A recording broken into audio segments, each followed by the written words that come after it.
And the week low, the second down week in weeks. And we're seeing a loss of about 66 points for the Dow itself just on. But let's keep our portfolio focus here. To help us out potholes, we have Kathy Stiler, Vice President and Senior Portfolio Manager at Huntington Funds, and Tom Lydon, Editor at EF Trends. Pothole, nice word here, folks. These are gigantic caverns that people are falling into. Kathy, give us sort of your macro picture at this of what people should be doing, maybe two basic steps when it comes to their portfolios. We focus on municipal bonds within Huntington Bank.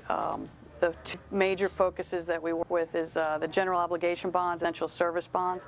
We're looking for value within those portfolios and the different securities that are available, and we're digging deep into the different securities and what's being offered.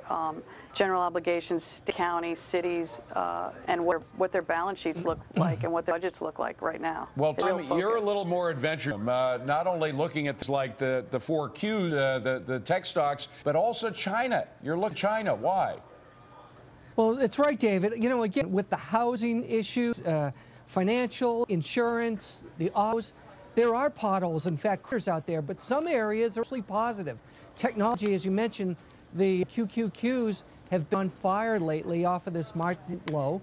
In addition, China, great stimulus package has kicked in. You know, most of these Chinese companies are owned by the government, so that money's gone right to. And then finally, with inflation probably around the corner, gold and silver ETF are also something that investors might take a look at. Yeah, you've been talking about silver, and you were pretty right on that call, Tom. I ask you, though, with the Chinese stimulus, you know, you look at how they ran their stimulus.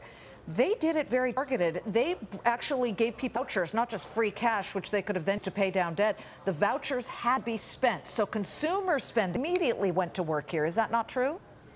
That's right. And again, remembering, Liz, they've got positive GDP, although it's lower than it's been in decades. It's only at 6.1%. They're looking at the GDP north of 8% by the end of the year. So they have their situation, yes, a correction, economic recession not to the degree that we had here in the U.S. We could see this global economic recovery be much better coming out of areas like China, like Latin America, and we could be the second wave later next year. Kathy, Tom sort of tickle you into the stock market there, or are you still sticking with your bonds? No, not at all. I mean, we have very competitive yields with a lot less risk than he's dealing with. I would stick to the municipal bond market right now because I think you're getting the best bang for your buck. Kathy, quickly, though, I have to ask you, you know, you've got a lot of municipalities and states that are very near insolvency. I'm talking specifically about California. People are now kind of worried about muni bonds. Have you seen any sign that munis are perhaps, you know, collapsing? They're not being able to pay out what they promised. Not at this time. I mean, annually, they legally have to have an annual budget every year. This is 49 states. It's a legal obligation for it to happen. And a lot of the essential service bonds, especially that we buy, are a public safety issue. Roadways, hospitals, things like that is, you know, those are necessary to each community.